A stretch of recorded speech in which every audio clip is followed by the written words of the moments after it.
Hey guys, MD Prepper here, doing a quick initial review of my Kel Tec PF9. Got this as a fun little carry gun that I can use as a beater knock around. I've got plenty of higher priced concealed carry weapons that I will generally still carry. But I just picked this up for the heck of it. Saw it for a low price, had been debating these for a while. Wanted something at 9mm. My initial choice that I did pick up, you check my old vids, is the Car CM9.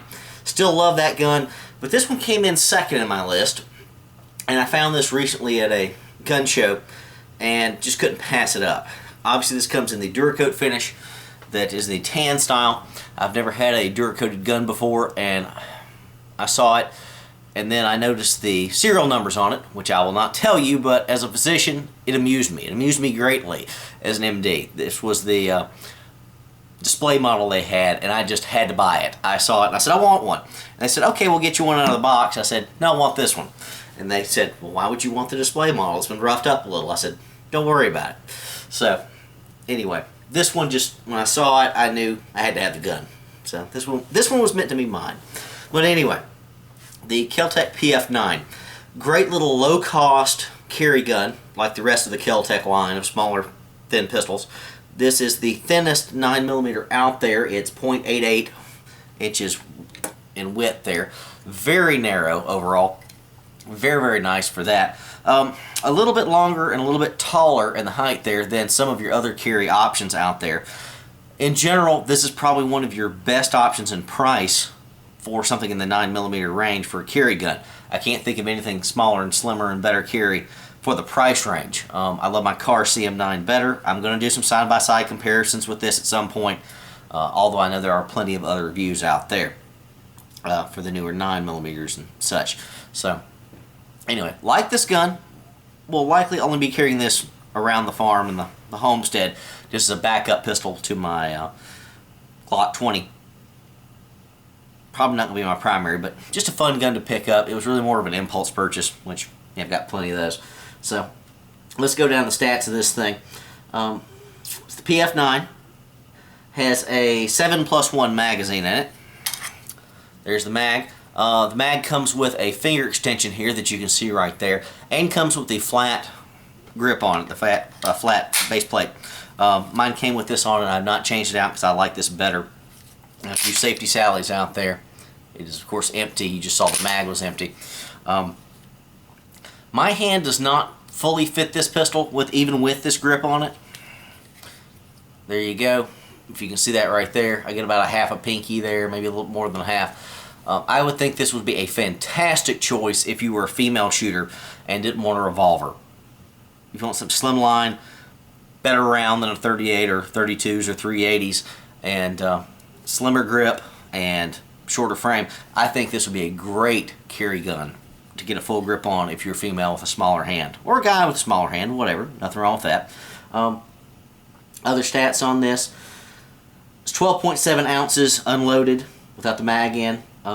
With a loaded magazine it's 5.5 ounces extra, so it's about 18.2 ounces overall fully loaded, which is incredibly lightweight. You will notice it's there. It's not quite as slim or small as the Kel Tec 380 or the 32.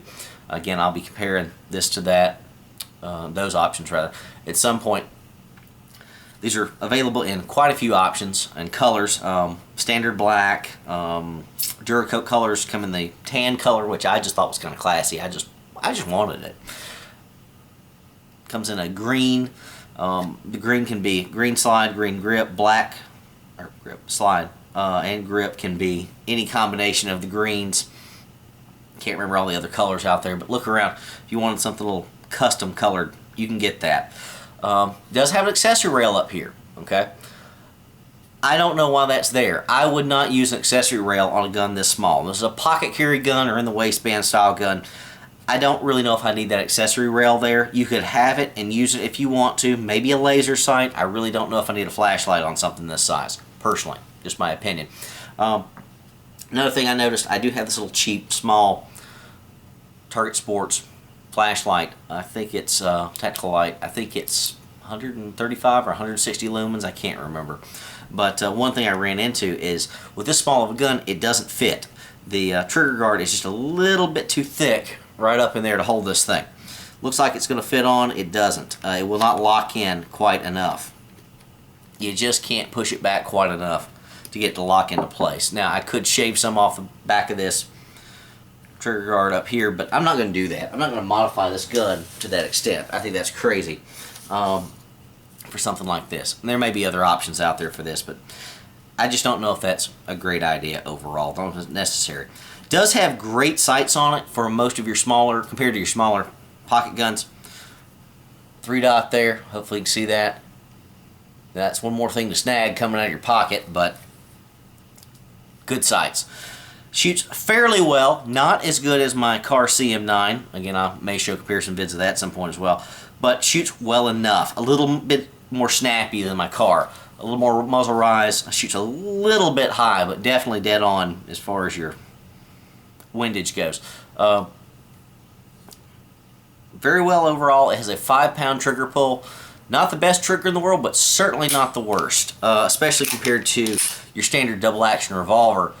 This trigger is not bad at all. Now, one thing I would say about the trigger is that you want to pull this thing, you don't want to put your finger up as high up as you can and pull back, because you're going to get a little bit of bite from the slide and the trigger coming together.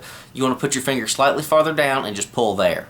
Okay, you can stage this slightly if you need to, but if you put it up too high and push your finger up against the slide, which some folks are prone to do, when you let go of this thing, it's going to bite you. It's going to catch you right there on your finger. So just a little minor consideration there with that. Never had that actually happen in firing, but when I was practicing dry firing with it, it did happen a time or two because I got lazy and stupid. It does have a slide release here on the side. Take that or leave it. For this size gun, probably not necessary. I'm not probably going to carry backup magazines with this. This is going to be a backup to my primary probably, but there you go. Again, commenting on the Duracoat, love the contrast of the colors of the desert sand tan color, whatever you want to call that, and the black of the barrel and everything else. Slide guide rod here is plastic. See that there? Not a major problem overall for guns like this. Never had a problem with my other Kel Tecs with these, though I did substitute my other Kel Tecs with the steel ones. Though the steel ones right now are hard to find. They tend to be out of stock at Kel Tec and all the other websites. So I'll upgrade that at some point. Checkering and patterning on the grip there. See that right there? Got a little edging back there, and the same on the back. Not the best, not the worst, gets the job done. Magazine release is profiled a little bit there, if you can see that. Doesn't stick out as directly as some of the other ones. Works very well from what I've seen.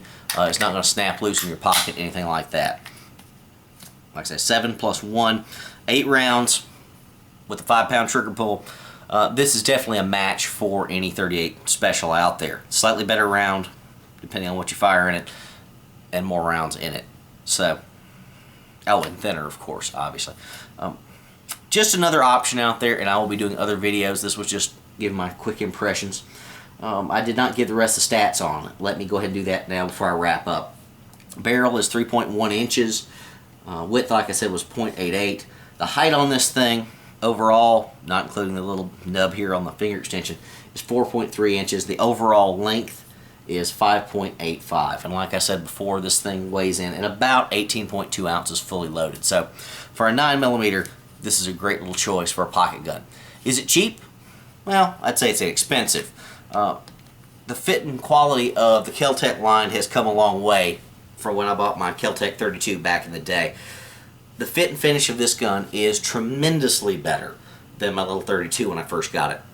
I had to fluff and buff that one, had to do a lot of things to get the thing up and running, but back when I had no money. This one I've taken out, and I have fired about 300 rounds through it and cleaned it once about midway through. I think I fired 150 to 175 rounds the very first time at the range with it.